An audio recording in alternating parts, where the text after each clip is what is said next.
হতে চাই। হায়াত মৌতের মালিক আল্লাহ, ন্যূনতম সিকিউরিটি নিয়ে চলাও হলো সুন্নাহ। কিন্তু আমাদের লড়াইটা হলো, আমার মা স্বাভাবিকভাবেই কান্নাকাটি করেন, আমার পরিবার সবাই। তো আমি আমার মাকে বলেছি যে দেখো, মানে আমরা যে লড়াই নেমেছি, আমার একটা মনে হয় কি কোন রাজনীতিবিদের না বাসায় মৃত্যুটা হইতে পারে না, এটা কোনো ভালো মৃত্যু না।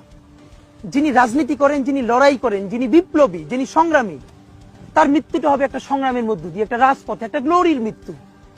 আমি তো ভীষণ ভাবে প্রত্যাশা করি, আমি ছোটবেলা থেকে এই স্বপ্নটা দেখি, অনেক জায়গায় বলেছি, যে একটা তুমুল মিছিল হচ্ছে অন্যায়ের বিরুদ্ধে, সেই মিছিলের সামনে আমি আছি, কোনো একটা বুলেট এসে আমার বুকটা হয়তো বিদ্ধ করে দিয়েছে, এবং সেই মিছিলে আমি হাসতে হাসতে আমি শহীদ হয়ে গেছি।